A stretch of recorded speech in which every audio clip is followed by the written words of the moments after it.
ప్రార్థన చేసుకుందాం. దయచేసి అందరి తలలు వంచండి, కళ్ళు మూసుకోండి. ప్రార్థన చేసుకొని కొద్ది నిమిషాలు దేవుని వాక్యాన్ని ధ్యానం చేసుకుందాం. పరిశుద్ధుడు అయిన మా ప్రియ పరలోకమందున తండ్రి, మీ పరిశుద్ధమైన ఉన్నతమైన ఘనమైన నామానికి స్తోత్రాలు తండ్రి. ఈ పునరుద్ధాన ఆదివారము ఈ ఆరాధన కార్యక్రమానికి మీరు నడిపించినటువంటి మీ ప్రియమైన పిల్లలు, మా ఆత్మీయ బిడ్డలు, మా సంఘ బిడ్డలైన వారందరిని బట్టి కూడా మీకు స్తోత్రాలు చెల్లిస్తున్నాను ప్రభా. మరి ఇప్పటి వరకు చక్కగా పాటల ద్వారా నిన్ను మేము స్తుతించుకున్నాం తండ్రి. ఈ సమయంలో మీరు మా కొరకు ఇచ్చినటువంటి ఈ పరిశుద్ధ గ్రంథమైన, ఈ మహాజ్ఞాన గ్రంథమైన, ఈ దివ్య గ్రంథమైన తండ్రి, మా బ్రతుకు పుస్తకమైన ఈ బైబిల్ గ్రంథంలో నుంచి కొన్ని విషయాలు ప్రభా మేమందరం కలిసి పరిశీలనాత్మకంగా తెలుసుకోవడానికి, నేర్చుకోవడానికి మీ పాద సన్నిధిలో కూర్చున్న మమ్మల్ని అందరినీ మీరు జ్ఞాపకం చేసుకోండి అయ్యా. నీ మాటల ద్వారా మీరు మాతో మాట్లాడండి తండ్రి. నీ వాక్యమే మా పాదములకు దీపము నాయన. నీ వాక్యమే మా పాదములకు మరి వెలుగు, మాకు నెమ్మదినిచ్చేది, మమ్మల్ని బ్రతికించేది. నీ వాక్యమే మమ్మల్ని నరక శిక్షలో నుంచి తప్పించుటకు శక్తి కలిగింది కనుక నీ వాక్యం ద్వారా మా అందరితో మీరు మాట్లాడమని, మమ్మల్ని అందరినీ బలపరచమని ప్రార్థన చేస్తున్నాం తండ్రి. అయ్యా, నిలబడిన నేనైతే నిష్ప్రయోజకుడైన దాసున్నయ్యా, ఏ జ్ఞానము లేనివాడిని ఒప్పుకుంటున్నాను ప్రభా. సంఘం పట్ల, సంఘములో ఉన్నటువంటి మీ ప్రేమైన పిల్లలు, మా ఆత్మీయులు, సంఘములో ఉన్న సభ్యుల పట్ల బాధ్యత, భారం కలిగిన వాడుగా నీ పక్షాన నీ బిడ్డలకు నీ మాటలు తెలియజేయటకు నిలబడిన నేనైతే బలహీనుడును అయ్యా. నన్ను బలపరచండి అయ్యా. వాక్చాతుర్యంతో సత్యమునకు భిన్నమైన బోధ చేసి నీ సత్యవాక్యమును కలిపి చెరిపిడి అనేకులలో ఒకటిగా ఉండక సత్యవాక్యమును సరిగా విడదీసి విభజించి మీ ప్రియమైన పిల్లలైన వారందరికీ అయా బోధ కలుగునట్లు, బుద్ధి కలుగునట్లు, మూసుకుపోయిన మనోనేత్రం వెలిగించబడి సత్యం గ్రహించినట్లుగా నీ వాక్యాన్ని ఉపదేశించుటకు నాయన, నీ వాక్శక్తిని అయా, నీ ఆత్మ నడిపింపు, నీ ఆత్మ సహాయముని దాసులుగా మీరు నాకు అనుగ్రహించండి. మీ ప్రియమైన పిల్లల ప్రభా ఖాళీ హృదయాలతో వచ్చి ఉండగా నిండిన హృదయముతో ఇంటికి వెళ్ళటకు సహాయం చేయండి. కేవలం వినివారుగానే ఉండి తమను తాము మోసపుచ్చుకునేవారుగా కాక వినిన ప్రతి మాట, ఇదిగో దేవుడు నన్ను ప్రేమించి నాతోనే మాట్లాడుతున్నాడని ప్రతి ఒక్కరు కూడా ప్రభా సాత్వికమైన మంచి మనసుతో ఈ మాటలు స్వీకరించి తమలో ఉన్న లోపాలను సరిచేసుకొని, సరిచూసుకొని వాటిని నీ వాక్యపు వెలుగులో మరి దిద్దుకొని నీ కొరకు ఉన్నతంగా ఈ లోకంలో బ్రతికే కృపద ఇచ్చేయమని మమ్మల్ని అందరినీ మీ కృప కలిగిన స్థానికి, మీ కృపా వాక్యానికి అప్పగించుకుంటూ యేసు నామమున ఈ ప్రార్థన మీకు సమర్పించి అడిగి వేడుకొని ప్రార్థించుకొనుచున్నాము తండ్రి. ఆమేన్. ప్రభునందు ప్రియమైన దేవుని వల్లరా, దేవుని లెక్కలతో నీ లెక్క సరిపోతుందా అనే అంశాన్ని ఈరోజు మనం ఆలోచించేద్దాం. దేవుని లెక్కలతో నీ లెక్క సరిపోతుందా అనే అంశాన్ని ఈరోజు మనం ఆలోచించేద్దాం. ప్రియులారా, ప్రియమైన దేవుని బిడ్డలారా, ఎప్పటికప్పుడు సమాజంలో ప్రమాదాలు జరుగుతున్నప్పుడు ఆ ప్రమాదాల నుండి ప్రజలను అప్రమత్తం చేయుట కొరకు ప్రభుత్వం కొన్ని ప్రత్యేకమైనటువంటి కార్యక్రమాలను తలపెడుతుంది. కొన్ని ప్రత్యేకమైనటువంటి జాగ్రత్తలను తీసుకుంటుంది ప్రభుత్వం. ఏమండి, అందులో వాతావరణ శాఖని, అదేవిధంగా ఆరోగ్య శాఖని, కొన్ని శాఖలను ఈ ప్రభుత్వం అనేది నియమించడం అనేది మనందరికీ తెలుసు. దానిలో ప్రాముఖ్యమైనటువంటి శాఖ ఏంటయ్యని మనం ఆలోచన చేసినప్పుడు ప్రియులారా, వాతావరణ శాఖ. అర్థమవుతుంది కదమ్మా? ఎందుకు ప్రభుత్వము ఈ వాతావరణ శాఖను ఏర్పాటు చేశారని మనం ఆలోచన చేసినప్పుడు, ప్రకృతిలో జరుగుతున్నటువంటి లేదా వాతావరణంలో జరుగుతున్నటువంటి మార్పులను ఎప్పటికప్పుడు ప్రజలకు తెలియజేయడానికి లేదా ప్రజలకు అందజేయడానికి, ఆ ప్రకృతి వలన వస్తున్నటువంటి పెను మార్పులు, పెను ప్రమాదాలు, పెను ఉప్పెనలు వలన మనుషులు ఎవరు కూడా నశించిపోకూడదని వారి పంటలు, వారి యొక్క పశువులు లేదా ఆస్తి నష్టం కానీ జన నష్టం కానీ జరగకుండా ఉండడానికి వాతావరణంలో మార్పులు వచ్చినప్పుడు వాతావరణ శాఖ ప్రజలను అప్రమత్తం చేస్తూ ఉంటారు. ఏమండి, వర్షాకాలం గురించి మనం ఆలోచన చేసినప్పుడు ప్రాణ నష్టం కానీ ఆస్తి నష్టం కానీ జరగకుండా ఉండాలని ఈ వాతావరణ శాఖ ఏం చేస్తారంటే ముందు గవర్నమెంట్ వారికి తెలియజేస్తారు. మరి కొద్ది గంటల్లోనో కొద్ది రోజుల్లోనో మరి సముద్రం మీద అల్పపీడనం ఏర్పడబోతుంది. ఆ అల్పపీడనం కాస్త వాయుగుండంగా మారిపోబోతుంది. ఆ వాయుగుండం కాస్త తుఫానుగా మారిపోయే అవకాశం ఉంది. ఇంచుమించుగా 20 లేదా 30 కిలోమీటర్ల వేగంతో గాలులు వీచే అవకాశం ఉంది. లేదా 60-70 కిలోమీటర్ల వేగంతో గాలులు వీచే అవకాశం ఉందని చెప్పేసి ప్రజలని అప్రమత్తం చేస్తూ ఉంటారు. గవర్నమెంట్ వారికి వీళ్ళు చెప్పినప్పుడు గవర్నమెంట్ వారు ప్రియులారా సోషల్ మీడియా ద్వారాగా, అనగా ప్రింట్ మీడియా ద్వారా కావచ్చు, అనగా పేపర్ ద్వారా కావచ్చు, సోషల్ మీడియా అనగా టీవీ ద్వారా కావచ్చు, ప్రజలకు తెలియజేస్తూ ఉంటారు. ఏమని? మరి కొద్ది గంటల్లో మరి కొన్ని రోజుల్లో సముద్రంలో అల్పపీడనం రాబోతుంది. ఆ అల్పపీడనం కాస్త వాయుగుండంగా మారిపోతుంది. ఆ వాయుగుండం కాస్త తుఫానుగా మారి ప్రచండమైనటువంటి గాలులు, భయంకరమైనటువంటి తుఫాను రాబోతుందని చెప్పేసి ప్రజలందరినీ కూడా అప్రమత్తం చేస్తూ ఉంటారు. జన నష్టం జరగకుండా, ఆస్తి నష్టం జరగకుండా, మరి వరదలు వచ్చే ప్రాంతాలు ఏవైతే ఉన్నావో లోతట్టు ప్రాంతాలు, ఆ లోతట్టు ప్రాంతాల్లో ఉన్న ప్రజలందరినీ కూడా ఎత్తైనటువంటి ప్రాంతాలకు తరలిస్తూ ఉంటారు కదా. ఏమ్మా వింటున్నారా? తరలిస్తూ ఉంటారు. కారణం ఏంటని మనం ఆలోచన చేసినప్పుడు ప్రియులారా, ఎక్కడ కూడా ఎవరికి ఏ విధమైనటువంటి ఎవరు కూడా ప్రమాదంలో చిక్కుకోకూడదు. పశువులు కానీ మనుషులు కానీ వారికి ఉన్నటువంటి సంపద ఎవరు కూడా ఏ విధం చేత నష్టపోకూడదు. వారిని మనం కాపాడాలని గవర్నమెంట్ వారు, వాతావరణ శాఖకు సంబంధించిన వారు చాలా జాగ్రత్తగా ఎప్పటికప్పుడు వాతావరణంలో కలిగే ప్రతి మార్పును గురించి ప్రజలకు తెలియజేస్తూ ఉంటారు ప్రియులారా. ఏమండి, ఇక వర్షం స్టార్ట్ అయిన తర్వాత ఆ వర్షం ఏ ప్రాంతంలో ఎంత శాతం నమోదైందో, ఆ వర్షం వలన అక్కడ ప్రాంతంలో ఏవేవి పొలాలు పాడైపోయినాయో లేదా ఏవేవి ఇళ్ళు మునిగిపోయినాయో కూడా చెప్తూ ఉంటారు.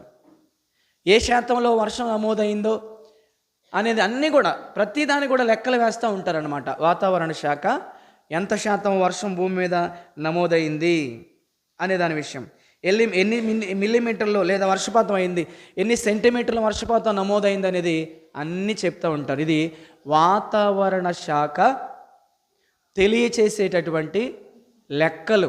ఎంత శాతం వర్షం పడింది, ఎన్ని మిల్లీమీటర్లు పడింది, లేదా ఎన్ని సెంటీమీటర్లు పడింది వర్షం ఈ భూమి మీద, ఎక్కడెక్కడ పడింది, ఆ పడడం వల్ల ఎక్కడెక్కడ ఎవరికి ఏ విధంగా నష్టం జరిగింది అనే విషయాలన్నీ కూడా వాతావరణ శాఖ చక్కగా మనకేం చెప్తుంది? చెప్పండి, ఏం చెబుతుంది? లెక్కలు చెబుతుంది. లెక్కలు, అది గుర్తుపెట్టుకోండి, లెక్కలు చెబుతుంది అన్నమాట.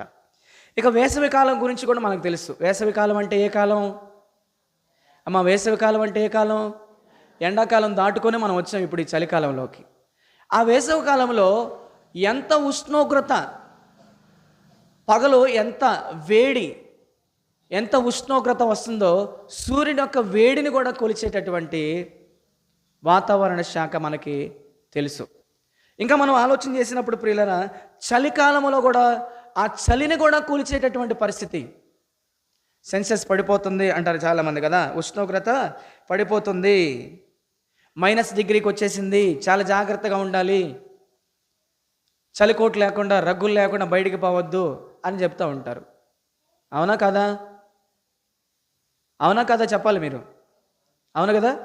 ఇంకా మనం ఆలోచన చేసినప్పుడు ఇక ఆరోగ్య శాఖ గురించి కూడా మనం ఆలోచన చేసినప్పుడు ప్రజలకి ఎక్కడైనా ఏదైనా అనారోగ్య పరిస్థితి వచ్చిందనుకోండి, వాస్తవం చెప్పాలంటే మనం ఈ జ్వరాలు కదా, టైఫాయిడ్, మలేరియా, డెంగ్యూ ఇలాంటి జ్వరాలన్నీ కూడా దాటుకొని ఇప్పుడు మనం ఇక్కడికి వచ్చాం కదా.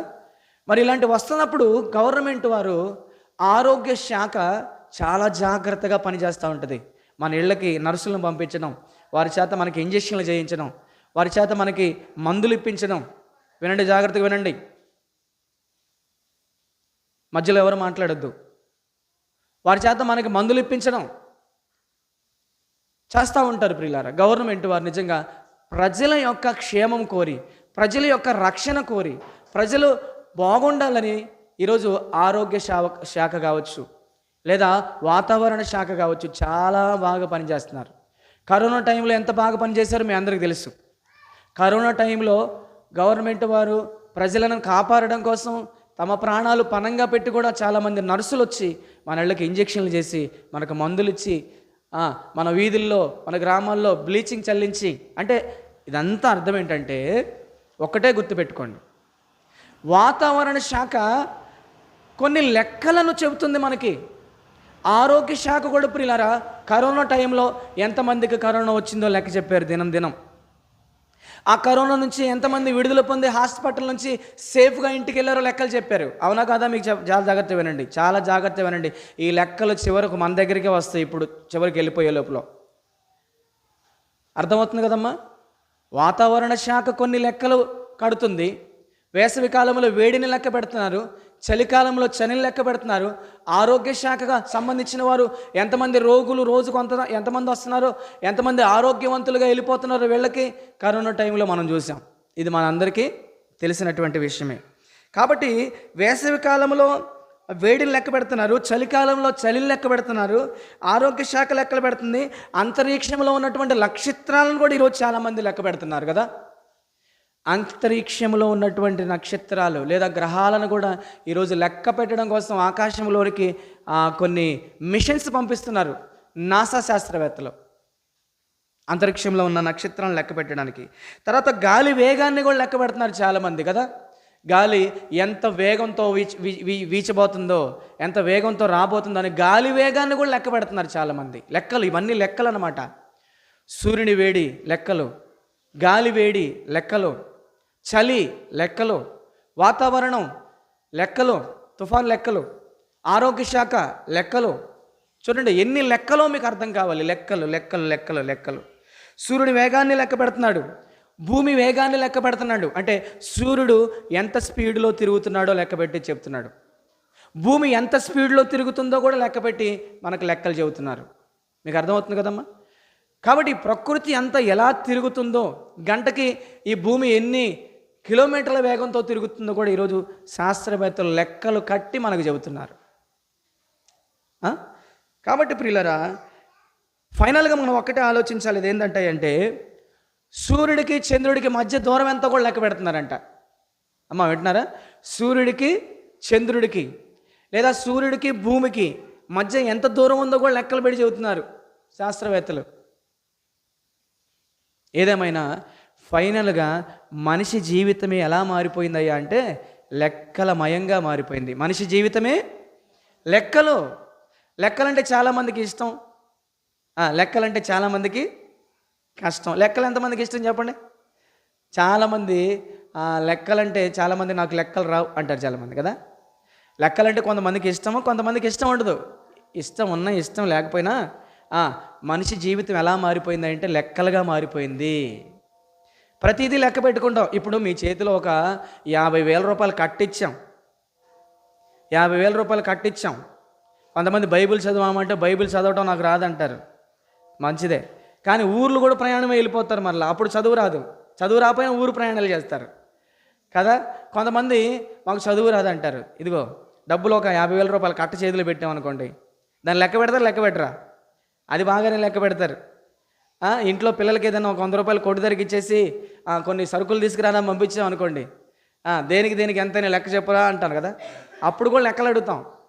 అంటే మన జీవితం, మానవ మనుగడ అంతా కూడా, మానవ జీవితం అంతా కూడా దేనితో ముడిపడిందయ్యా అని మనం ఆలోచన చేస్తే మనిషి జీవితం అంతా కూడా లెక్కలమయంగా మారిపోయింది. లెక్కలు, కూర్చుంటే లెక్కలు, లెగిస్తే లెక్కలు, నడిస్తే లెక్కలు, పడుకుంటే లెక్కలు, అన్నీ లెక్కలే. మనిషి జీవితమే లెక్కలమయముగా మారిపోయింది. చాలా జాగ్రత్తగా వినండి అమ్మ, చాలా జాగ్రత్తగా వినండి. మీకు అర్థమయ్యేటప్పుడు చెప్తాను, చాలా జాగ్రత్తగా వినండి. ఓకేనా? మనిషి జీవితం అంతా కూడా ప్రియులారా లెక్కలమయంగా మారిపోయింది. ఒకసారి దేవుని గురించి కూడా మనం ఆలోచన చేసామనుకోండి. ఇప్పుడు మనుషులుగా మనకు తెలుసు లెక్కలు, ప్రతిదానికి మనం లెక్కలు కట్టుకుంటాం. ఎంత అయింది, ఏంటి, ఎలా అని. కానీ దేవుని గురించి కూడా మనం ఆలోచన చేసినప్పుడు ప్రియులారా, దేవుడు కూడా మనకంటే లెక్కల విషయంలో చాలా పర్ఫెక్ట్గా ఉంటాడు. నేను చాలా పర్ఫెక్ట్ లెక్కల విషయంలో అంటాం మనం, కానీ మనందరికంటే దేవుడు లెక్కల విషయంలో చాలా పర్ఫెక్ట్. ఆయన తాను లెక్కల విషయంలో ఎంత పర్ఫెక్ట్గా ఉంటాడో నేను ఇప్పుడు కొన్ని విషయాలు మీకు చెప్తాను, ఆశ్చర్యపోతారు మీరు. మనకు తెలిసిన లెక్కలు కొన్ని, మనకు తెలియని లెక్కల దేవుడు కొన్ని తెలిసి లెక్కలు ఆయనకి. అవేంటో చాలా జాగ్రత్తగా చెప్తా, మీరు చాలా జాగ్రత్తగా వినాలి ప్రియులారా. ఏమండి, ఇప్పుడు ఆకాశంలో ఉన్నటువంటి నక్షత్రాల గురించి లేదా గ్రహాల గురించి ఎవరినైనా మనం లెక్క పెట్టామన్నాం అనుకోండి, ఎంతమందికి తెలుసు ఆకాశంలో ఉన్నటువంటి నక్షత్రాల సంఖ్య లేదా ఆకాశంలో ఉన్నటువంటి గ్రహాల సంఖ్య? వాటిని లెక్క పెట్టి ఎవరైనా చెప్పగలరా? చెప్పండి. మనుషులు, భూమి మీద ఉన్నటువంటి మనుషులు ఆకాశంలో ఉన్నటువంటి నక్షత్రాల సంఖ్యను ఎవరైనా చెప్పగలరా? గ్రహాల సంఖ్యను ఎవరైనా చెప్పగలరా? ఎవరు చెప్పలేరు. ఆకాశంలో ఎన్ని నక్షత్రాలు ఉన్నాయో, ఎన్ని గ్రహాలు ఉన్నాయో వాటిని మనుషులుగా లెక్కించలేరు. చరిత్రలో దేవుడు ఒక ఆయన ఇంట్లో నుంచి బయటికి రమ్మని, ఆకాశం వైపు చూడమని, ఆకాశంలో ఉన్న నక్షత్రాలు లెక్కించగలిగితే ఒకసారి లెక్క పెట్టి నాకు చెప్పు అన్నాడు. ఎవరిని అన్నాడు? అబ్రహాముని అన్నాడు. అబ్రహాం అన్నాడు, చెప్పు నాయన అన్నాడు. నువ్వు బయటికి రా అన్నాడు. తీసుకొచ్చాడు. బయటకు వచ్చిన తర్వాత ఒకసారి ఆకాశం వైపు చూడన్నాడు. చూశాడు. ఒకసారి ఆకాశంలో ఉన్నటువంటి నక్షత్రాలను లెక్కించగలవా? ఒకవేళ నువ్వు లెక్కించగలిగితే అంతమంది పిల్లల్ని నేను నీకు ఇస్తా అన్నాడు. అప్పుడు అబ్రహాం ఏమన్నాడు? నేను లెక్క పెట్టగలనయ్యా అన్నాడా? ప్రభు, నేను లెక్క పెట్టలేనయ్యా, ఆకాశంలో ఎన్ని నక్షత్రాలు ఉన్నాయో ఆ నక్షత్రాల సంఖ్య నాకు ఎలా తెలిసిద్దయ్యా అన్నాడు. మీకు ఒక విషయం చెప్తాను ప్రియులారా, ఈ లోకంలో లెక్కల్లో చాలామంది మేధావులు ఉన్నారు. ఈ లోకంలో లెక్కల్లో చాలామంది పండితులు ఉన్నారు. లెక్కల్లో చాలా ధీటైనటువంటి వ్యక్తులు ఉన్నారు. వారిలో కొంతమంది పేర్లు చెప్తా మీకు. లెక్కల్లో చాలా మంచి పొజిషన్లో ఉన్నవారు శ్రీనివాస రామానుజం అని ఒక ఆయన లెక్కల్లో చాలా పండితుడు ఆయన. శ్రీనివాస రామానుజం అనేటటువంటి వ్యక్తి లెక్కల్లో చాలా పండితుడు ఆయన. మరొక ఆయన గురించి చెప్తా, మరొక ఆమె గురించి శకుంతలదేవి అనే ఆమె కూడా, శకుంతలదేవి అనే ఒక ఆమె కూడా లెక్కల్లో చాలా పండితురాలు ఆమె. ఇంకొక ఆయన గురించి మీకు చెప్తా, చాలా జాగ్రత్త ఉంది. ఆల్బర్ట్ ఐన్స్టీన్ అనేటటువంటి వ్యక్తి కూడా ప్రియులరా లెక్కల్లో ప్రపంచ మేధావిగా కనపడతాడు ఆయన.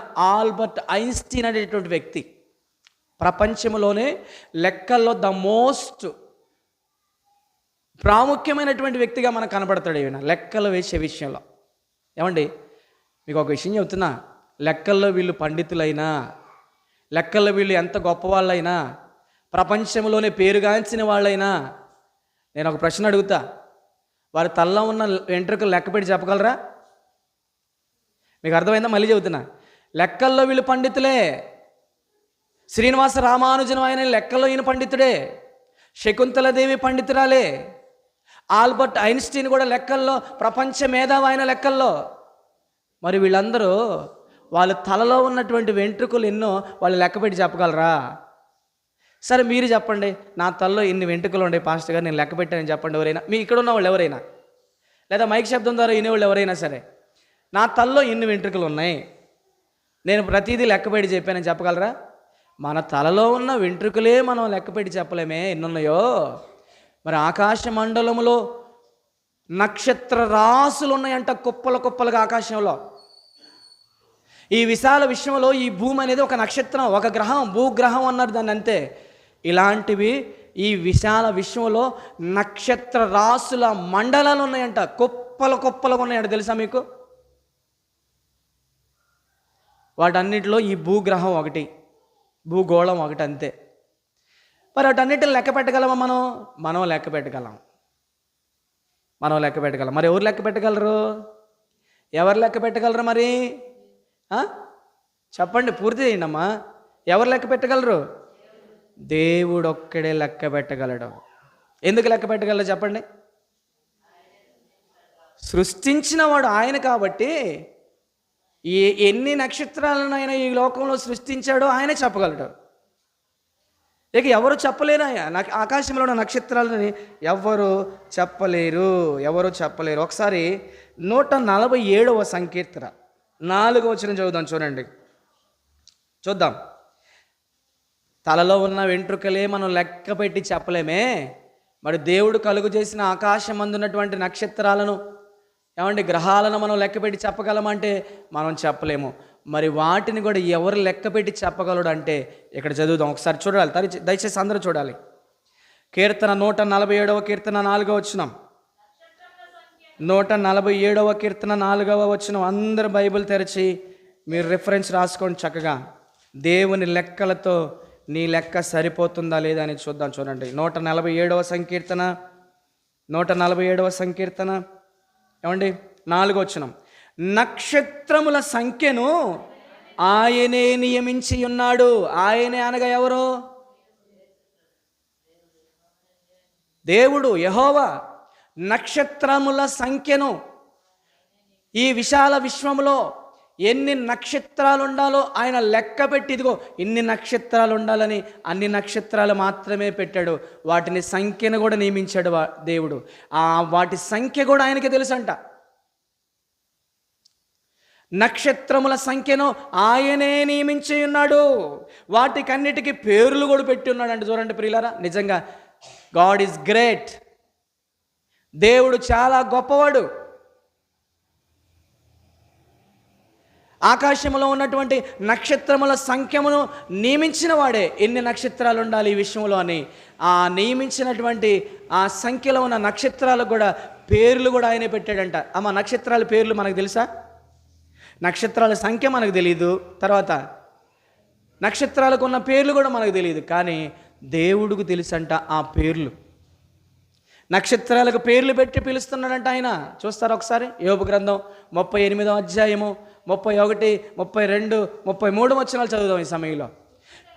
నక్షత్రముల సంఖ్యను నియమించిన వాడు దేవుడే. వాటి సంఖ్య తెలుసు, వాటి లెక్క తెలుసు దేవుడికి.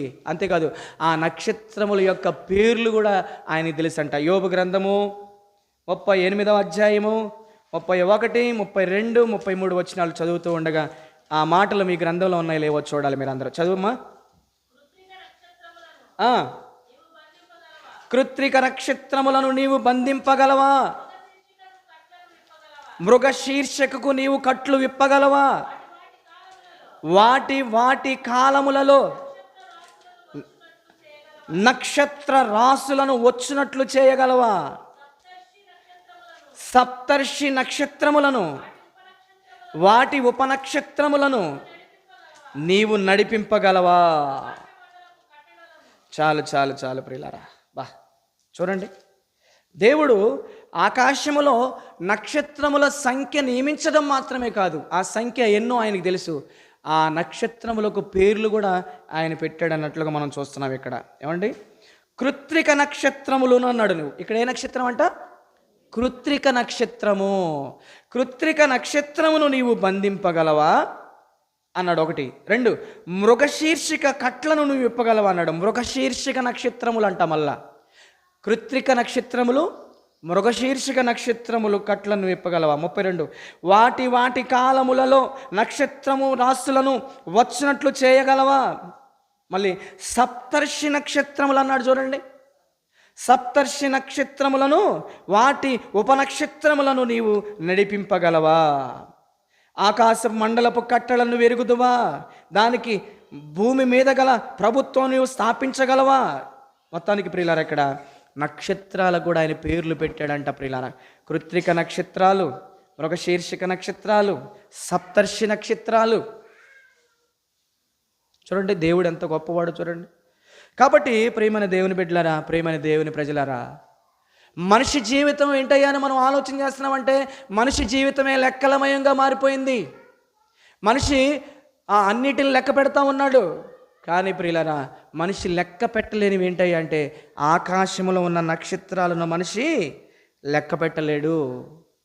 ఎందుకంటే ఆకాశంలో ఉన్న నక్షత్రాలను దేవుడే వాటిని నియమించాడు. వాటి సంఖ్య ఆయనకు తెలుసు. ఇంకోటి, వాటి పేర్లు కూడా మనకు తెలియవు. వాటి పేర్లు కూడా నియమించిన వాడు దేవుడే. ఈ విషయాన్ని చాలా జాగ్రత్తగా మీరు ఆలోచించాలి. ఇంకా మనం ఆలోచన చేసినప్పుడు ప్రియులారా, దేవుడు విశాలమైనటువంటి ఈ విశ్వాన్ని లేదా ఈ సృష్టిని కలుగు చేసినప్పుడు ప్రియులారా, దేవుడు ఆకాశంలో ఎన్ని నక్షత్రాలు ఉండాలో అన్ని నక్షత్రాలు మాత్రమే దేవుడు నియమించాడంట. తర్వాత భూమి, ఆ తర్వాత భూమి మీద ఆ వేడి కావచ్చు, వెలుతురు కావచ్చు, ఏమండి, ఎన్ని నదులు ఉండాలో అన్ని నదులే, ఎన్ని సముద్రాలు ఉండాలో అన్ని సముద్రాలే, ఎన్ని అరణ్యాలు ఉండాలో అన్ని అరణ్యాలే, ఎన్ని ఎడారులు ఉండాలో అన్ని ఎడారులే, ఎన్ని మైదానాలు ఉండాలో అన్ని మైదానాలు, ఎన్ని కొండలు ఉండాలో అన్ని కొండలు, ఎన్ని పర్వతాలు ఉండాలో అన్ని పర్వతాలు, ప్రతి దాన్ని కూడా ఆయన క్రమంగా పెట్టేశాడంట. నిజంగా దేవుడు చాలా గొప్పవాడు ప్రియులారా. దేవునికి స్తోత్రం కలుగును గాక. లెక్క పెట్టి ఆకాశంలో నక్షత్రాలు ఎన్ని ఉండాలి, భూమి మీద నదులు ఎన్ని ఉండాలి, సముద్రాలు ఎన్ని ఉండాలి, పర్వతాలు ఎన్ని ఉండాలి, కొండలు ఎన్ని ఉండాలి, ఎడారులు ఎన్ని ఉండాలి, సెలయేళ్ళు ఎన్ని ఉండాలి, మైదానాలు ఎన్ని ఉండాలి, అన్నిటిని కూడా ప్రియులారా దేవుడు కొలత ప్రకారంగా, కొలమానం ప్రకారంగా దేవుడు పెట్టినట్లుగా మనం బైబిల్ గ్రంథంలో చూస్తాం. ఒకసారి యెషయా గ్రంథం 40వ అధ్యాయము 12వ వచనం చదువుతారా? యెషయా గ్రంథము 40వ అధ్యాయము 12వ వచనం ఒకసారి చదవాలి ప్రియులారా. చూడండి, తన పుడిసిటిలో జలములను కొలిచిన వాడెవడు? ప్రియులారా జాగ్రత్తగా వినండి. ఈ భూమి మీద ఎంత నీటి శాతం ఉండాలో, ఈ భూమి మీద ఎన్ని నీళ్లు ఉండాలో ప్రియులారా దేవుడు కొలిసి ఈ భూమి మీద పెట్టాడంట. అర్థమవుతుందా మీకు? ఈ భూమిని కూడా, భూమి ఎంత ఉండాలో దేవుడు జానతో కొలిచాడంట. జానతో ఆకాశాన్ని కొలిచాడని కూడా ఉంటుంది బైబిల్ గ్రంథంలో. మన కొలతలేంటి, దేవుని కొలతలేంటి. అందుకే దేవుని లెక్కలతో నీ లెక్క సరిపోతుందా అనేది ఈరోజు మన అంశం. చదువమ్మా. తన పుడిసిటిలో జలములను కొలిచిన వాడెవడు? ఏమండి చూడండి ఇక్కడ ప్రియులారా, దేవుడు అంటున్నాడు తన పుడిసిటిలో జలములను కొలిసిన వాడు ఎవరంటే, ఈ భూమి మీద జలములు ఎన్ని ఉండాలో కొలిసాడంట దేవుడు, కొలిసి పెట్టాడంట. తర్వాత జానతో ఆకాశమును కొలిచిన వాడెవడు? భూమిలో ఎంత మట్టి ఉండాలో, ఎంత మన్ను ఉండాలో కొలపాత్రతో కొలిచిన వాడెవడు? ఆ పర్వతాలు ఎన్ని ఉండాలో త్రాసులో పెట్టి పర్వతాలను తూచాడంట దేవుడు. అంటే ఈరోజు ఆటలో అరటిపండు అయిపోయాడు దేవుడు చాలామందికి. చూడండి, దేవుడు ఎంత గొప్పవాడో మీకు అర్థం కావాలి, దేవుడు ఎంత సర్వశక్తిమంతుడో మీకు అర్థం కావాలి, దేవుడు ఏమి చేయగలడో మీకు అర్థం కావాలి ప్రియులారా. జ్ఞానంతో ఆయన ఆకాశాన్ని కొలవగలిగిన వాడు, తన పుడిసిటిలో భూమిని, నీళ్లను కొలవగలిగినటువంటి శక్తి సామర్థ్యాలు కలిగిన వాడు, భూమిలో ఎంత మన్నుండాలో కొలపాత్రతో కొలిసినటువంటి దేవుడు. అన్నిటిని కూడా ప్రియులారా ఈ భూమిలో, ఈ విశ్వంలో ఏవేవి ఎంత కొలమానంలో ఉండాలో అన్నీ కొలిసి పెట్టేశాడంట. చూడండి, దేవుని కొలతలు అవన్నీ, దేవుని లెక్కలు ఇవన్నీ. ఆకాశాన్ని కొలిచాడు, భూమిని కొలిచాడు, భూమిలో ఉన్న మన్నును కొలిచాడు, జలములు కొలిచాడు. మనం పాట పాడతాం కదా, ఏం పాట అది? ఆకాశ గగనాలను నీ జానతో కొలిచితివి, శూన్యములో ఈ భూమిని వ్రేలాడ తీసిన నా యేసయ్యా. ఈ భూమి శూన్యంలో వేలాడబడుతుందంట. భూమికి పునాదులు ఉన్నాయా?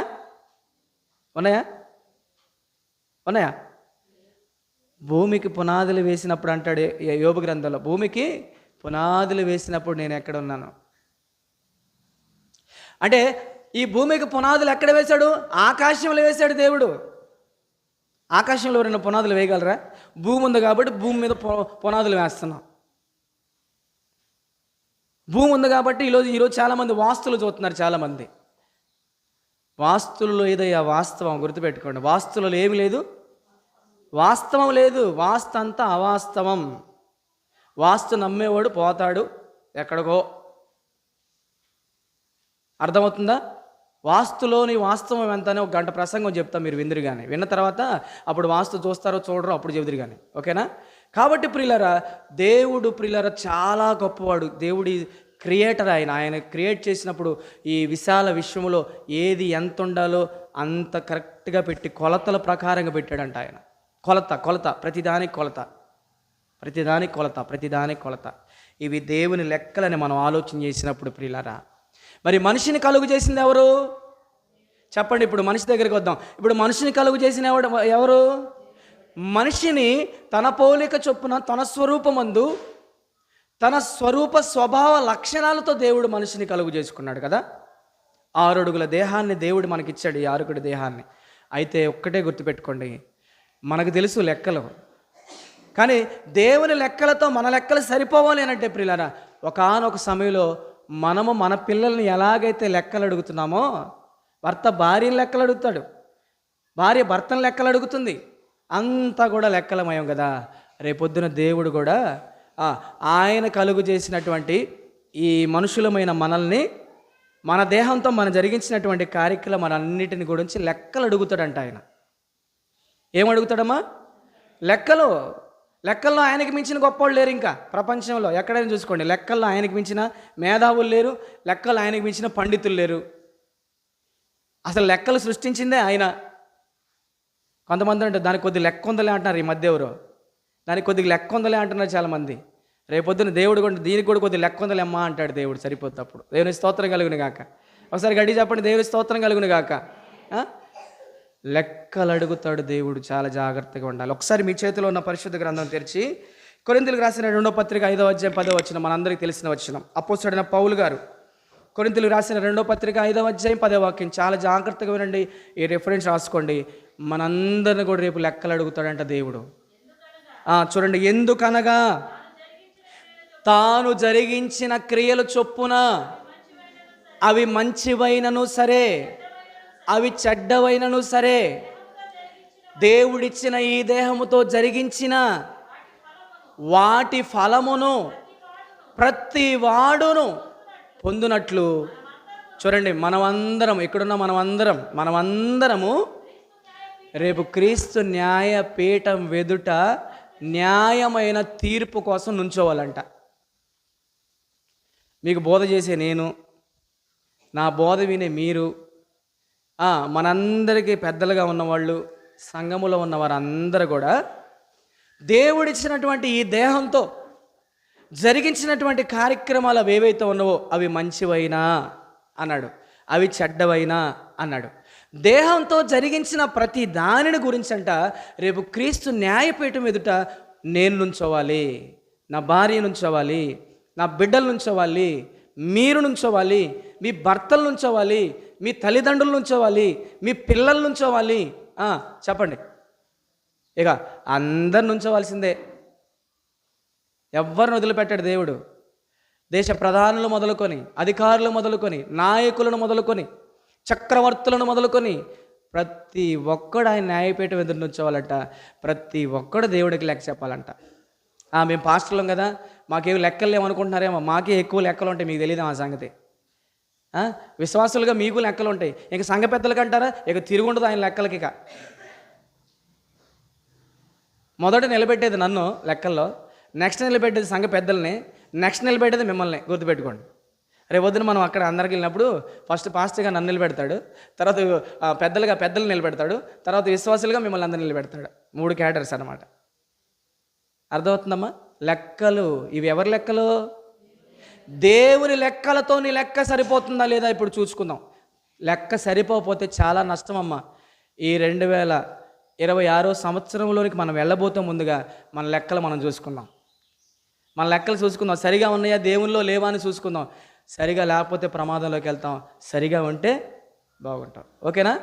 కాబట్టి దేహంతో మనం జరిగించేటటువంటి కార్యక్రమాలు అవి ఏవైనా సరే, ఎందుకనగా తాను జరిగించిన క్రియల చొప్పున అవి మంచివైనా సరే, అవి చెడ్డవైనా సరే, దేహంతో జరిగించిన వాటన్నిటి చొప్పున వాటి ఫలమును ప్రతివాడును పొందునట్లు మనమందరము క్రీస్తు న్యాయపీఠం ఎదుట ప్రత్యక్షం అనగా నుంచోవాలి.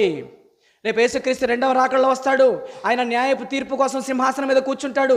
కుడివైపున గొర్రెలు, ఎడమవైపున మేకలు నుంచుంటారు. ఏమండి, ప్రతి ఒక్కరిని దేవుడు లెక్కలు అడుగుతాడు. రామా ఇటు రామా రా అంటాడు. అప్పుడు రా యోహాన్ రా, నీ లెక్కలు ఏంటో చెప్పు అంటాడు. లెక్కలు తేల్చేస్తాడు అప్పుడు దేవుడు. నా లెక్కలు సరిగా ఉన్నాయా, అప్పుడు నాకు మేలు. నా లెక్కలు తారుమారు అయిపోయినాయి అనుకోండి, ఇక నా జీవితం కూడా తారుమారు అయిపోతుంది. ఇవి దేవుని లెక్కలు. అవి మంచివైనా సరే, అవి చెడ్డవైనా సరే. ఏమండి, ఎందుకు లెక్కలు అడుగుతాడంటే దేవుడు, ప్రియులారా, మనం చెప్పాలి మనం ఏం చేస్తున్నామో ఈ దేహంతో, ఎక్కడెక్కడ ఎలాంటి కార్యక్రమాలు చేస్తున్నామో అవన్నీ కూడా ప్రియులారా మనం దేవుడికి లెక్క చెప్పాలంట. మన చూపులతో ఎలాంటి చూపులు చూస్తున్నామో, మనం చూసే ప్రతి చూపు అక్కడ దేవుడి గ్రంథంలో రికార్డ్ అయిపోతుంది. మనం ఏం మాట్లాడుతున్నామో, మనం మాట్లాడే మాటలన్నీ కూడా అక్కడ రికార్డ్ అయిపోతున్నాయి. మనం ఏం పనులు చేస్తున్నామో, మనం చేసే పనులన్నీ కూడా దేవుడి యొక్క గ్రంథంలో అక్కడ రికార్డ్ అయిపోతున్నాయి. మనం నడిచే నడకలన్నీ కూడా దేవుడి దగ్గర రికార్డ్ అయిపోతున్నాయి. నన్ను ఎవరు చూడట్లేదులే, నేను తలుపులు వేసుకొని చీకటి గదిలో ఉండాలి, నా లెక్కలు ఎవరు తీరుస్తారనుకుంటున్నారేమో. రేపొద్దున మనందరి లెక్కలు రేపు తేటగా కనపడతాయంటే దేవునికి. ఆయన దృష్టికి మరుగైన సృష్టి ఏది? సమస్త సృష్టి ఆయనకి తేటగా కనబడుతుంది. ఆకాశమునకు ఎక్కిన దేవుడు అక్కడున్నాడు, గాలిలో ఎగిరిన దేవుడు అక్కడున్నాడు, పాతాళమందు మట్టి తీసుకొని మనం అక్కడ పడుకున్న దేవుడు అక్కడున్నాడు. దేవుని కన్నుల్లో నుంచి మనం దాగుకొనుకున్నట్టుకు రహస్య స్థలం ఏదైనా కూడా మనిషికి లేదంట. ఇంకెక్కడ తప్పించుకుంటాం తప్పులు చేసి? మనం చెప్పండి. ఏమంటే వాక్య విరుద్ధమైన చూపులు చూసి తప్పించుకోగలమా? వాక్య విరుద్ధమైన మాటలు మాట్లాడి తప్పించుకోగలమా? వాక్య విరుద్ధమైన పనులు చేసి తప్పించుకోగలమా? వాక్య విరుద్ధమైన నడకలు నడిచి తప్పించుకోగలమా?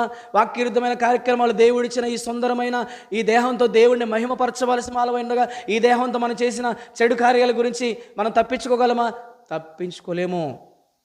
ఈరోజు మనం ఒకరి చేతిలోంచి ఒకరు మనం తప్పించుకోవచ్చామో, దేవుడి చేతిలో ఎవడు తప్పించుకోవడానికి వీలు లేదు. యెహోవా చేతిలో నుంచి తప్పించుకోవడం అది యెహోవా చేతిలో పడుట బహు భయంకరం. ఆయన చేతిలో మనం పడ్డామంటే ఇక మనల్ని విడిపించగలిగిన వాడు ఎవరో లేరు. కాబట్టి నా ప్రియమైన సహోదరులారా, నా సహోదరిమణులారా, నా సంఘబిడ్డలారా, మిమ్మల్ని ప్రేమించి దేవుని పనివానిగా, మీ ఆత్మల పట్ల భారం కలిగిన వాడిగా, మీ కొరకు అహర్నిశలు కడుపు మార్చుకొని ఉపవాస ప్రార్థనలతో నిద్రాగారాలు లేకుండా నా సమయాన్ని, నా ధనాన్ని, నా కష్టాన్ని కూడా వెచ్చించి ఇదిగో మిమ్మల్ని మంచి మార్గంలో నిలబెట్టాలని, కొంచెం కఠినమైనా సరే మీకు ఈ మాటలు మీకు నేను తెలియజేయడానికి ముందుకు వస్తున్న ప్రేమ దేవుని వల్ల. కాబట్టి మనకు దేవుడిచ్చినటువంటి ఈ దేహంతో మనం జరిగించినటువంటి కార్యక్రమాలు అవి ఏవైనా సరే, అవి మంచివా అవి చెడ్డవా, అవి ఏవైనా సరే వాటిని గురించి మనం ఫలము పొందినట్లుగా దేవుని ఎదుట మనం ప్రత్యక్షం కావాలంట ప్రియులారా. ఏమండి, బబులోను మహా సామ్రాజ్యానికి చక్రవర్తి ఉన్నటువంటి బబులోను చక్రవర్తి యొక్క లెక్కలే తేల్చాడు దేవుడు. నెబుకద్నెజరు లెక్కలే చూశాడు. ఆ లెక్కలు సరిగా లేకపోవటం బట్టి ప్రియులారా నెబుకద్నెజరు యొక్క జీవితం తారుమారైపోయింది. దేవుని లెక్కలతో నెబుకద్నెజరు లెక్కలు కొలిచినప్పుడు దేవుని లెక్కలతో ఇదిగో ఈ నెబుకద్నెజరు లెక్కలు సరిపోలేదు. అందుకని నెబుకద్నెజరు ఏమైపోయాడు అంటే చెప్పండి, ఏమైపోయాడు? చచ్చిపోయాడు. అక్కడికి గట్టు మీద పడి గడ్డి మేయాల్సి వచ్చిన పరిస్థితి. తన కుమారుడు లెక్కలు కూడా తేల్చాడు దేవుడు.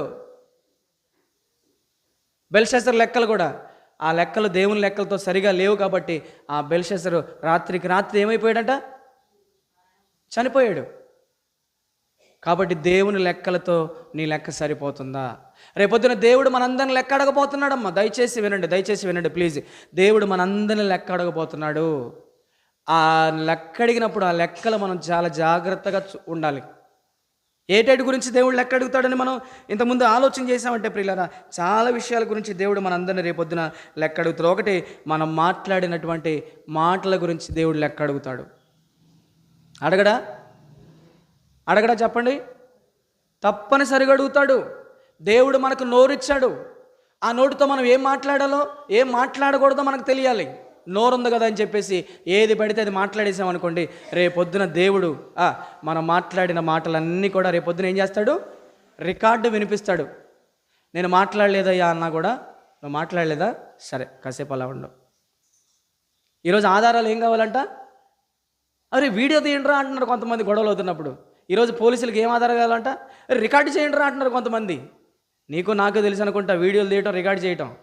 దేవుడికి ఈ సృష్టి అంతా వీడియో తీస్తుంది, ఈ సృష్టి అంతా ఏం చేస్తుంది? రికార్డు చేస్తుంది. తెలుసా మీకు?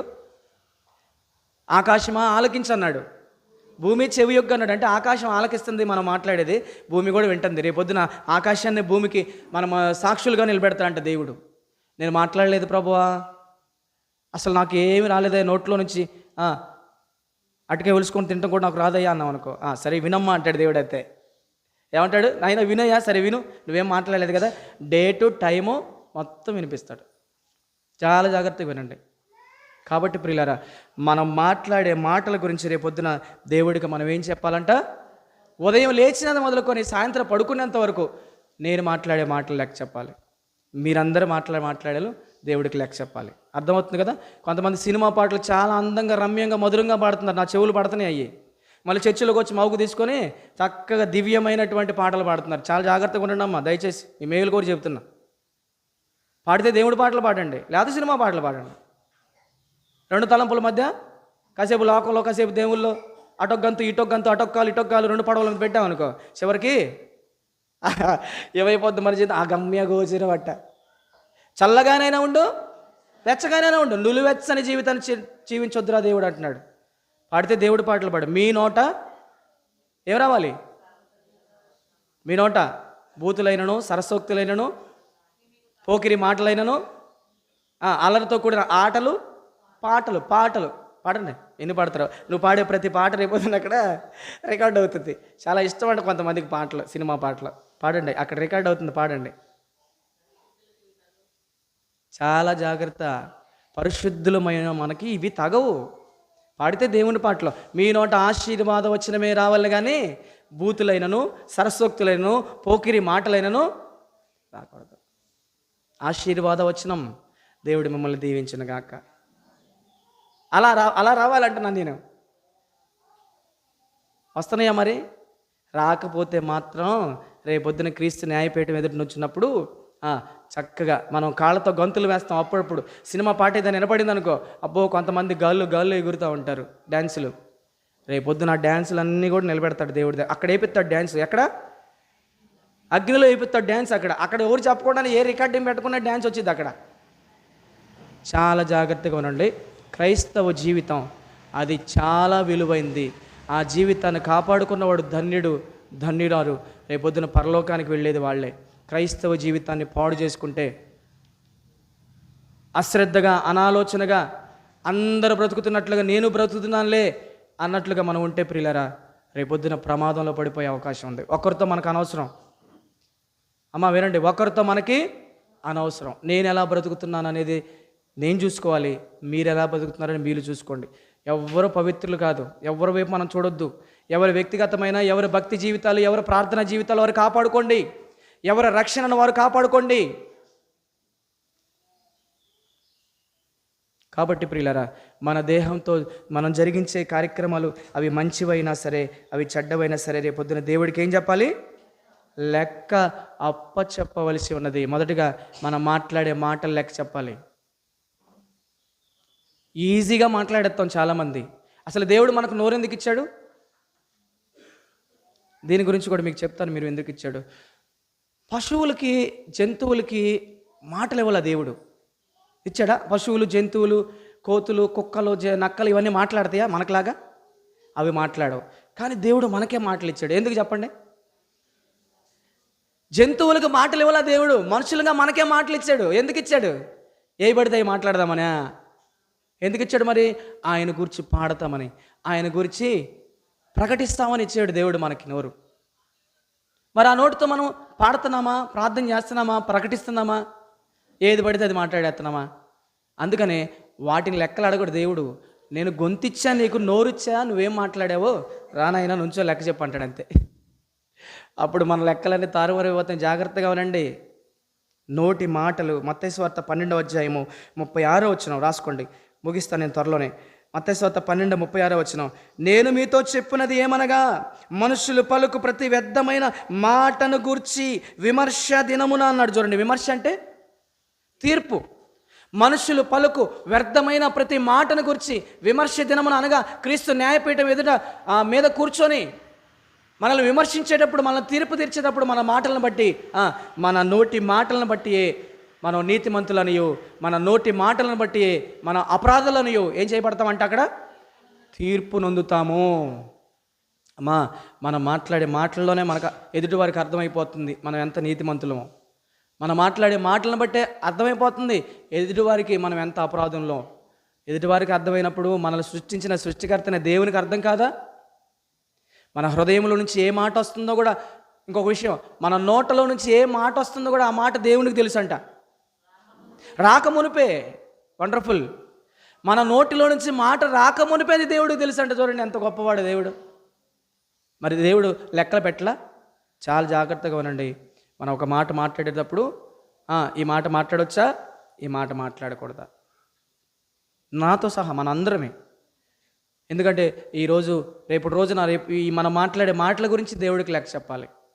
ఎవరి గురించి ఎవరు మాట్లాడుకోబాకండి, అవసరం లేదు మనకి. దేవుని గురించి మాట్లాడుకోండి, దేవుని కార్యక్రమాల గురించి మాట్లాడుకోండి, దేవుని వాక్యం గురించి మాట్లాడుకోండి. ఒకరి గురించి మాట్లాడుకుంటే మనకేమొస్తుంది చెప్పండి అమ్మా? వచ్చిద్దా? ఏమన్నా వచ్చిద్దా? విస్తారంగా మనం మాట్లాడడం వల్ల అనారోగ్యం వచ్చిద్దంట మనకి. విస్తారమైన మాటలు ఏముంటుందంట? దోషం ఉండక మానదు. విస్తారమైన మాటలు మాట్లాడేవాళ్ళు బుద్ధిహీనులు అనంది బైబిల్లో. సామెతల గ్రంథంలో ఉంది అన్నమాట, చదవద్దులే.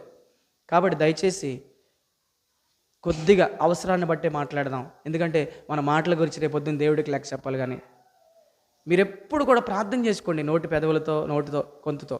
పాటలు పాడుకోండి చక్కగా, వాక్యం చదువుకోండి చక్కగా, అంతే. ఎవరి గురించి ఎవరు కూడా అసలు మాట్లాడుకోవద్దు, ఓకేనా?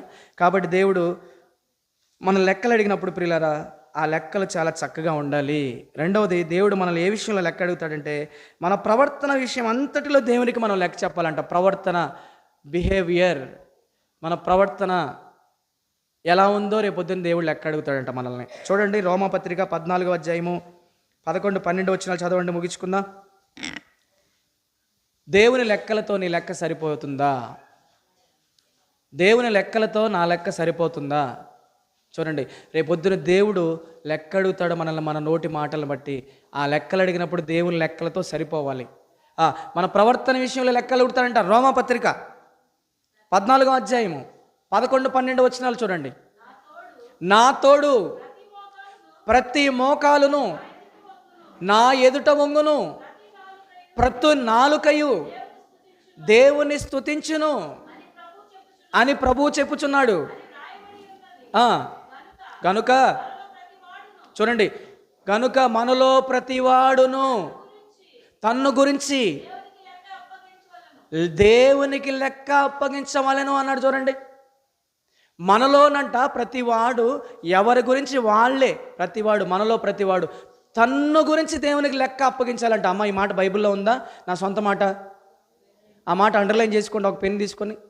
ఏమన్నాడు? మనలో ప్రతివాడు, పాస్టర్ కానీ, విశ్వాసులు కానీ, పెద్దలు కానీ, మనలో ప్రతివాడు తన్ను గురించి తానే ఎవరికి లెక్క చెప్పాలంట?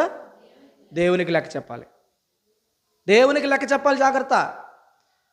ఈరోజు లెక్కలు తారుమారు చేయొచ్చు, రేపొద్దున దేవుడి దగ్గర లెక్కలు తారుమారు చేయడానికి లేదు. ప్రతి లెక్క కూడా బయటికి తీస్తాడు దేవుడు. ప్రతి లెక్క కూడా దేవుడు లెక్క బయటికి తీస్తాడు దేవుడు. అప్పుడు ఆ లెక్కలు తారుమారు అయిపోయినాయి అంటే జీవితాలు గల్లంత అయిపోతాయి. అమ్మలారా, ఇలారా, మీ ఆత్మీయ కుమారుడిగా లేక చెబుతున్నాను, మీ ఆత్మీయ బిడ్డగా చెబుతున్నా. నేనేది దాచుకోను. కళ్ళబొల్లి మాటలు, మోసపూరితమైన మాటలు, ధనార్జనే ధ్యేయముగా సంపాదన సందడిలో మునిగిపోయి నా జేబు నిండిపోతే చాలనే ఉద్దేశం నాకు ఉండదు. ఒక్కరినైనా క్రీస్తునందు సంపూర్ణంగా చేసి దేవుని ఎదురు నిలబెట్టాలని నా కోరిక. దేవునికి స్తోత్రం కలుగును గాక. అందరినీ నేను నిలబెట్టలేను, ఒక్కరినైనా క్రీస్తులో సంపూర్ణునిగా చేసి ఆయన నిలబెట్టాలి. అందరూ పొగడరు, అందరూ మెచ్చుకోరు, అందరూ పొగుడతారా? కాబట్టి నా ప్రియమైన దేవుని బిడ్డలారా, రేపు రాబోయే భవిష్యత్ దినాల్లో మన సంఘము పరిశుద్ధమైన సంఘముగా, ఆ ఎత్తబడే ఆ వధువు కన్యకైనటువంటి సంఘములో మన సంఘం ఉండునుగాక. ఉండాలి అంటే ఈ సంఘములో ఉన్నప్పుడే మన లోపాలు మనం శుద్ధి చేసుకోవాలి. బుద్ధి కలిగిన కన్యకలుగా మన దివిటీలు ఎప్పుడు వెలుగుచూ ఉండనివ్వాలి. చూసారుగా బుద్ధి కలిగిన కన్యకలు ఆ స్కిట్ ఎంత చక్కగా ఉందో. బుద్ధి లేని కన్యకలు తన సిద్ధుల్లో నూనె సిద్ధపరచుకోకుండా నిర్లక్ష్యంగా ఒత్తాళ్లే ఎప్పుడో కాసేపు నిద్రపోయారట. ఈ లోపల పెళ్లి కుమారుడు రానే వచ్చాడు. సిద్ధుల్లో నూనె సిద్ధపరచుకున్నటువంటి ఆ కన్యకలు అలాగ ప్రభువుతో ఎదుర్కొన్నట్టు పెళ్లి కుమారుడు వెళ్ళిపోయారట. బుద్ధి లేని కన్యకలు విడవపడ్డారు. అయ్యో అయ్యో అయ్యో అని రొమ్ము కొట్టుకున్నారు. అయ్యా తలుపుది, అయ్యా తలుపుది. ఇంకెక్కడ తెస్తాడు తలుపు? తలుపు వేయబడింది. జాగ్రత్త, తలుపు వేయబడింది. ఆ ప్రియమైన దేవుని బిడ్డలారా, ఈ లోకం మనకు శాశ్వతం కాదు, అశాశ్వతమైన లోకంలో ఉన్నాం. ఏ రోజైనా ఇదిగో ఈ మంటి దేహాలు మనం విడవాల్సిందే. ఏ రోజు ఎప్పుడో మనకు తెలియదు. ఆ విడిచే లోపులోనే మనం ఎలా బతకాలంటే, ఈ జన మరణ మధ్యలో ఉన్న ఆయుష్కాలంలో దేవుని కొరకు మనం నమ్మకంగా బ్రతకాలి. ఏ లోపం, ఏ మచ్చ, ఏ డాగు, ఏ ముడత, ఏ కలంకం లేని పవిత్రముగా మనం బ్రతకాలి. అలా బ్రతుకుతున్నామా లేదా అని ఎవరికి వారు పరిశీలన చేసుకోండి. ఎప్పటికప్పుడు నాకు నేను పరిశీలన చేసుకుంటాను. ఎవరినన్నా ఒక మాట అన్నాను అనుకోండి, నా మనస్సాక్షి గద్దేసేదాకా, నాకు నిద్ర పడ్డదో వాళ్ళతో సమాధాన పడిందాక, నేను ఏదైనా వాక్య విరుద్ధమైన కార్యక్రమాన్ని చేయకూడని కార్యక్రమం చేశానంటే ఇక నిద్ర పడ్డదు నాకు. ఆ కార్యక్రమం గురించి దేవుని దగ్గర క్షమాపణ కోరుకున్నదాకా నా మనస్సాక్షి నన్ను అలా గద్దిస్తూ ఉంటుంది. మీ మనస్సాక్షి మిమ్మల్ని ఎలా గద్దిస్తుందో, మీ మనస్సాక్షి గద్దెప్పుకు మీరు ఎలా లోబడుతున్నారో అది మీ విజ్ఞతకే నేను ఒప్పుపెడుతున్నాను. నేను ముగిస్తున్నాను, ఇంక చాలా జాగ్రత్తగా వినండి. కాబట్టి ప్రియమైన దేవుని బిడ్డలారా, దేవుని లెక్కలతో నీ లెక్క సరిపోతుందా? దేవుడు మనం మాట్లాడిన మాటల గురించి లెక్క పెడతాడు. ఆయన లెక్క అడుగుతాడు మనల్ని. మనం ప్రవర్తించిన ఆ ప్రవర్తన తీరును బట్టి దేవుడు మనల్ని లెక్క అడుగుతాడు. మనం చాలా జాగ్రత్తగా మన ప్రవర్తన కాపాడుకోవాలి. ప్రవర్తన విషయంలో చాలా జాగ్రత్తగా ఉండాలి. ఏమండి? ఇక తర్వాత మన వ్యక్తిగతమైన జీవితం గురించి కూడా దేవుడు లెక్క అడుగుతాడంట. వ్యక్తిగతమైన జీవితం అంటే అర్థం ఏంటి చెప్పండి? పర్సనల్ లైఫ్ అంటారు దాన్ని ఇంగ్లీష్లో. భర్తకి పర్సనల్ లైఫ్ ఉంటుంది, భార్యకి పర్సనల్ లైఫ్ ఉంటుంది, పిల్లలకి పర్సనల్ లైఫ్ ఉంటుంది. అంటే వ్యక్తిగతమైన జీవితం అంటారు దాన్ని. ఎవరు పర్సనల్ లైఫ్ వాళ్ళకు ఉంటుంది అనమాట. కొంతమంది ఉంటారు చూడండి, భర్త జీవితంలో జరిగినటువంటి సీక్రెట్స్ ఎప్పుడు కూడా ప్రాణం పోయినా భార్యకి చెప్పడం, భార్య జీవితంలో జరిగినటువంటి పర్సనల్ లైఫ్లో జరిగినటువంటి విషయాలు ఎప్పుడు కూడా తన భర్తతో పంచుకోదు. మీకు తెలుసా? ఎవరి సీక్రెట్స్ వాళ్ళకు ఉంటాయి, మీకు తెలియదు ఆ విషయం. దేవుని వాక్యంలో అనుభవంతో మీకు చెప్తున్నా. పిల్లలకు ఉండే సీక్రెట్స్ పిల్లలకు ఉంటాయి, అది మీకు తెలియదు, మనకు తెలియదు. తల్లిదండ్రులుగా మనకు చెప్పరు వాళ్ళు. ఎవరి వాళ్ళకు ఉంటాయి ఆ సీక్రెట్స్ అన్నీ కూడా రేపు ఓపెన్ అవుతాయి దేవుడి దగ్గర. అర్థమవుతుందా? భర్త సీక్రెట్స్ ఓపెన్ అవుతాయి, భార్య సీక్రెట్స్ అవుతుంది, పిల్లల సీక్రెట్స్ ఓపెన్ అవుతాయి. పర్సనల్ లైఫ్ అంతా దేవుడు బయట పెడతాడంట. ఇది నేను చెప్పట్లా, బైబిల్లో ఉందాము. ఒకసారి చూస్తారా? కీర్తనల గ్రంథం చూడండి. కీర్తనల గ్రంథం ముగించుకుందాం. ఇంకా 90వ అధ్యాయం 8వ వచనం. కీర్తనల గ్రంథం 90వ అధ్యాయం 8వ వచనం. మన వ్యక్తిగత పాపం విషయంలో కూడా దేవుడు మనల్ని ఎక్కడతో చూడండి. మా దోషములను నీవు నీ యందు ఉంచుకొని ఉన్నావు, నీ ముఖ కాంతిలో మా రహస్య పాపములు కనబడుచున్నవి. మా రహస్యములు, పర్సనల్ లైఫ్లో మేం చేసిన మా రహస్య పాపములు కనబడుతున్నాయి. అమ్మో, నా పర్సనల్ లైఫ్లో నేను చేసిన పాపాలన్నీ కూడా దేవుని ముఖకాంతిలో కనబడుతున్నాయి అంట. రహస్య పాపములు. ఎవరు ఎక్కడ రహస్యంగా ఎవరు చూడట్లేదులే, నా భార్య, నా బిడ్డలు, నా తల్లి, నా తండ్రి, సేవకుడు, పెద్దలు ఎవరు చూడట్లేదని పర్సనల్ లైఫ్లో రహస్యంగా ఏ తప్పు చేసినా సరే నా రహస్య పాపములు నీ ఎదుట ఉంచుకొని ఉన్నావు అంటున్నాడు. చూడండి, అయిలారా అమ్మలారా. కొంతమంది పాటలు పాడుతూనే ఉంటారు, చేయాల్సిన కార్యక్రమాలన్నీ చేస్తూ ఉంటారు, ప్రార్థన చేస్తూనే ఉంటారు, చేయాల్సిన కార్యక్రమాలన్నీ చేస్తూ ఉంటారు, పరిచర్యలో ఉంటానే ఉంటారు, చేయాల్సిన కార్యక్రమాలు అంటే చూడండి. అంటే వీళ్ళు ఏంటంటే ఎవరు చూడట్లేదు మమ్మల్ని. అయ్యా, మేము ఎవరూ చూడకపోవచ్చు, నన్ను మీరు చూడకపోవచ్చు, మీరు నన్ను చూడకపోవచ్చు, మనందరిని చూసే దేవుడు ఉన్నాడు. ఆయన పేరే చూచుచున్న దేవుడు. ఆయన అందరిని చూస్తున్నాడు. రేపొద్దు అందరిని మనం లెక్క అడుగుతాడు. దేంట్లో లెక్క అడుగుతాడు అంటే, ఒకటి మాట్లాడే మాటల్లో లెక్క అడుగుతాడు, మన ప్రవర్తనలో లెక్క అడుగుతాడు, తర్వాత మన రహస్యమైన వ్యక్తిగతమైన పర్సనల్ లైఫ్లో ఎవరికి తెలియదులే, ఎవరు చూడలేదులే అని మనం చేసే రహస్య పాపాలన్నీ కూడా దేవుడు రేపొద్దున లెక్క అడుగుతాడంట. ఇవన్నీ బైబిల్లో ఉన్న విషయాలేనమ్మా. నేనేదో మిమ్మల్ని ఉద్దేశించి మిమ్మల్ని బాధ పెట్టాలనో నేను ఈ మాటలు చెప్పట్లేదు. దేవుడు సేవకుని ఎందుకు నిలబెట్టుకుంటాడు తెలుసా? నేను ఒక సేవకుని పుట్టించును, ప్రజలలో ఉన్నటువంటి దుష్టత్వం నుంచి మళ్ళిస్తాడు అని బైబిల్ గ్రంథంలో ఉంటుంది. నిజమైన సేవకుడు ఏం చేస్తాడో చెప్పనా? ప్రజల్లో ఉన్నటువంటి దుష్టత్వముల నుంచి మళ్ళించి నీతి మార్గంలో నడిపిస్తాడు. దొంగ సేవకుడు ఏం చేస్తాడో చెప్పనా? ఏ ఊరెడు పోతే నాకెందుకు, ఎవరు ఎలా బ్రతికితే నాకెందుకు, నాకు జరుగుతుందా, నేను ఆనందంగా ఉన్నానా లేదా, ఇది చూసుకుంటాడు అనమాట. నిజమైన ఆత్మల భారం కలిగినటువంటి, దేవుడు పిలుచుకున్న, దేవుడు ఏర్పాటు చేసుకున్న, దేవుడు ఎన్నికలో ఉన్న సేవకుడు ఏం చేస్తాడు తెలుసా? ప్రజలు తప్పు చేసినప్పుడు నిలబెట్టి గొర్రె చర్మం ఒలిచినట్టు కొలుస్తాడు వాక్యం ద్వారా. మీరు ఇది గుర్తుపెట్టుకోండి. అక్కడ అర్థమైపోవాలి నిజమైన సేవకుడు ఎవరో, దొంగ సేవకుడు ఎవరో మీకు అక్కడికి అర్థమైపోవాలి. ఇది బైబిల్ చెప్పిన థియరీ ఇదంతా. అమ్మా, ఇక నేను మిమ్మల్ని ఎక్కువగా విసికించను, ఇక నేను ముగిస్తున్నా. ఫైనల్గా గుర్తుపెట్టుకోండి, దేవుని లెక్కలతో నీ లెక్క సరిపోవాలి. దేవుని లెక్కలతో నా లెక్క సరిపోవాలి. లేకపోతే మన జీవితాలు రేపొద్దున కళ్ళంతైపోతాయి. మనం పోవలసినటువంటి మార్గంలో పోము, పోకూడనటువంటి మార్గంలో పోతాం మనం నరకానికి. ఆ నరకంలో నుంచి తప్పించబడలేనే కదా మీరు ఇంతసేపు కూర్చున్నారు. మీ కానుకలు, మీ సమయము, మీ ధనము, మీ వయస్సు అంతా దేనికోసం? పరలోకానికి పోవాలనే కదా ఇంత కష్టపడ్డారు. నిజంగా ఈ నెలలో మీరు ఎంత కష్టపడ్డారో నాకు తెలుసు. కానుకలు ఇచ్చేవాళ్ళు కానీ, పరిచర్యలో పాల్గొనేవాళ్ళు కానీ, చక్కగా పాటలు పాడేవాళ్ళు కానీ, నెలంతా మంచులో కూడా ఎందుకు ఇంత కష్టపడ్డారు? దేవుడు నా పరలోకానికి పోవాలనే కదా. దయచేసి దాన్ని మాత్రం ఎవరు పోగొట్టుకోబాకండి. గురి యొద్దకే మనం పరిగెత్తాలి. గురి యొద్దకు పరిగెత్తుతున్నామో, గురి తప్పి పరిగెత్తుతున్నామో చూసుకోండి. నేను చూసుకుంటున్నా, నేను చూసుకుంటూ మిమ్మల్ని గురి యొద్దకి నడిపించాలని ప్రయత్నం చేస్తున్నా. కాబట్టి మన ప్రవర్తన విషయంలో, పర్సనల్ లైఫ్, వ్యక్తిగతమైన పర్సనల్ లైఫ్లో మనం చేసిన విషయాలన్నీ కూడా రేపొద్దున దేవుడు మనల్ని లెక్క అడుగుతాడు. ఇక సమయం విషయంలో లెక్క అడగడా దేవుడు? ఈ సమయం విషయంలో లెక్క అడగడా? తప్పనిసరిగా దేవుడు నీకు దేవుడు ఎంత సమయం ఇస్తున్నాడో, నువ్వు దేవుని కోసం ఎంత సమయం ఇస్తున్నావో దేవుడు నీ సమయాన్ని గురించి కూడా లెక్క అడుగుతాడు దేవుడు. రేపు 1వ తారీఖు ఇంకా కొన్ని విషయాలు నేర్చుకుందాం మనం.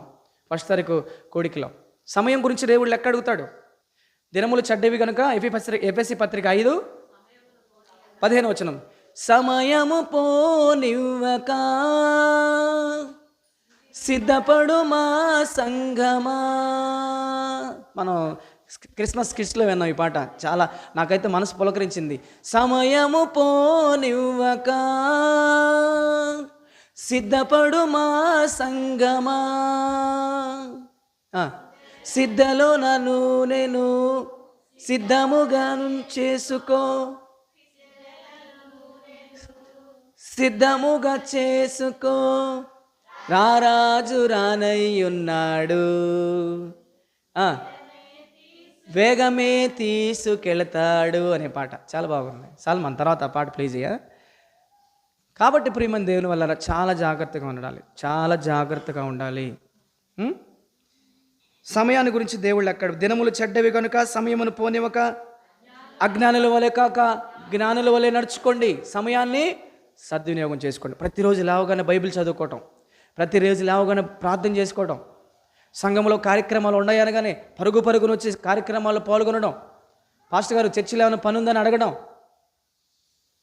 సమయం దేవునికి ఎక్కువ, దేవుని కార్యక్రమాలకి ఎక్కువగా మీరు వాడండి. వేస్ట్ చేసుకోబాకండి. నీ సమయాన్ని గురించి కూడా దేవుడు రేపు లెక్క అడుగుతాడు. ఆ సమయం గురించి నువ్వేం చేస్తావో, ఏం చెబుతావో ఇంకా నీ ఇష్టం.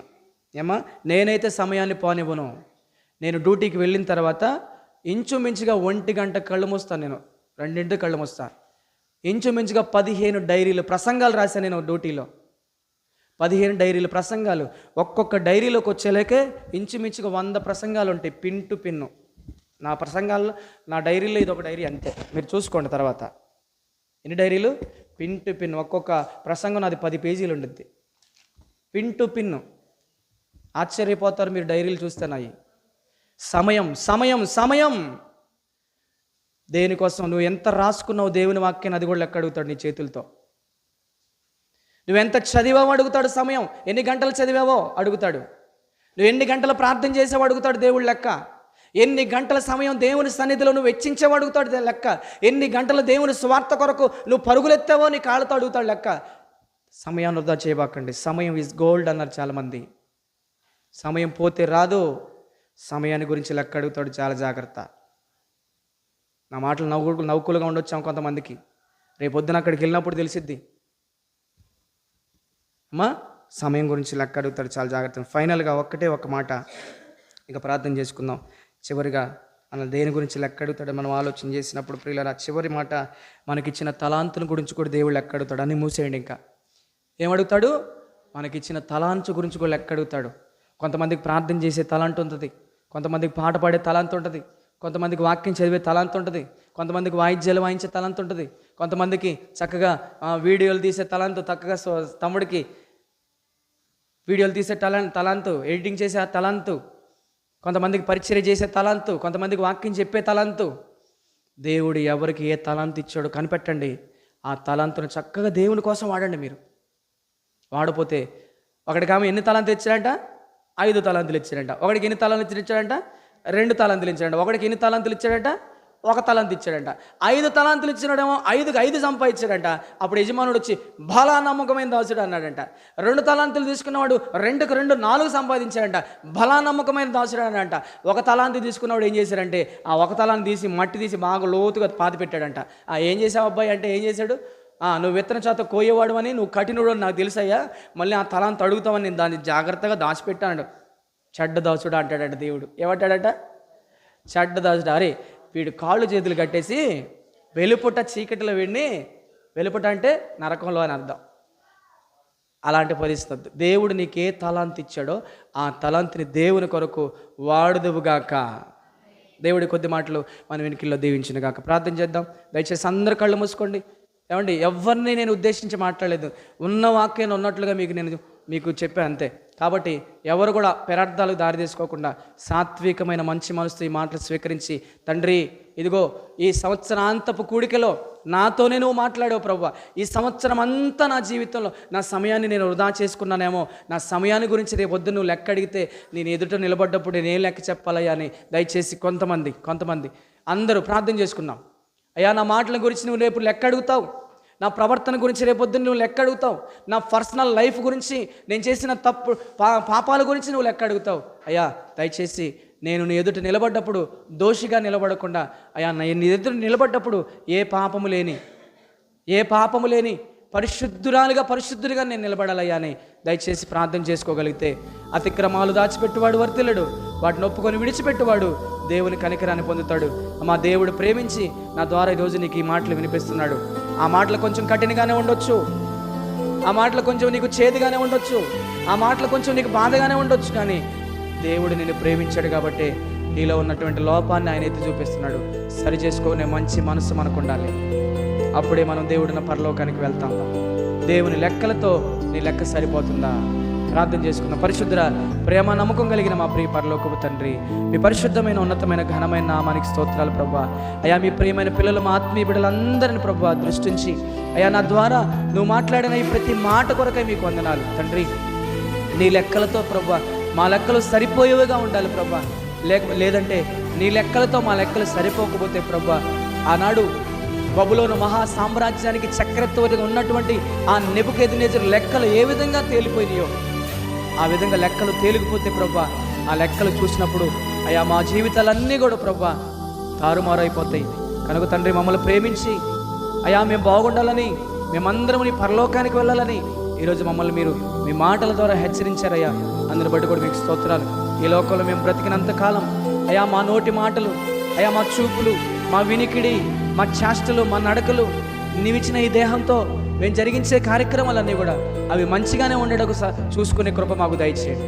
లేదంటే ఈ దేహంతో మేము చేసిన అవి మంచివైనా అవి చెడ్డవైనా రేపు నీకు ఎదుట నిలవబడ్డప్పుడు మేము లెక్క చెప్పవలసిన వారమై ఉన్నామని మమ్మల్ని హెచ్చరించారు.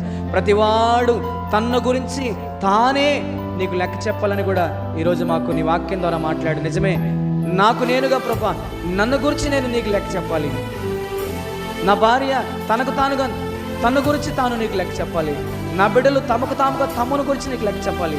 మాకు అప్పగించిన మా సంఘ బిడ్డలైన వారందరూ కూడా ఎవరికి వారుగా తమ గురించి తామే వారు జరిగించినటువంటి కార్యక్రమాలు అన్నిటి గురించి రేపు నీకు లెక్క చెప్పాలి.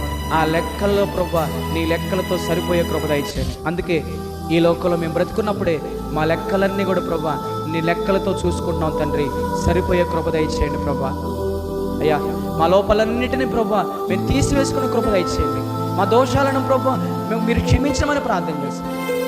నూతన సంవత్సరంలోనికి మేము ప్రవేశించిపోతూ ఉండగానైనా ఇదిగో ఈ సంవత్సరంలోనే ప్రభా మా జీవితాలను మేము చక్కబెట్టుకొని పరిశుద్ధులంగా, నిర్దోషులంగా, నిష్కల్మషులంగా నూతన సంవత్సరంలోనికి నూతనముగా ప్రవేశించే కృప మాకు దయచేయండి. మా లోపాలన్నీ ఒప్పుకుంటున్నామయ్యా, మా అతిక్రమాలన్నీ ఒప్పుకుంటున్నామయ్యా, మా దోషాలన్నీ ఒప్పుకుంటున్నాం తండ్రి. మమ్మల్ని క్షమించండి, మమ్మల్ని మన్నించండి. మరొక అవకాశాన్ని ప్రభా మీరు మాకు దయచేయమని చెప్పబడిన ప్రతి మాట మీ బిడ్డల జీవితంలో అవి ఫలాలు తీసుకొచ్చే సహాయం దయచేయమని ప్రత్యక్షంగా పరోక్షంగా ఈ లైవ్ ద్వారా ఎంతమంది అయితే నీ వాక్యాన్ని ప్రేమించే వారు వింటున్నారో ప్రభా వారిని కూడా మీరు జ్ఞాపకం చేసుకోమని ప్రార్థన చేస్తాం. యేసుక్రీస్తు నామములోని ప్రార్థన మీకు సమర్పించి అడిగి వేడుకొనుచున్నాము తండ్రి. ఆమేన్. అందరు లేచి నిలబడదాం. అందరు లేచి నిలబడి పరిశుద్ధుల అక్కర్ల కొలదైనటువంటి కానుకలు సమర్పించుకుందాం.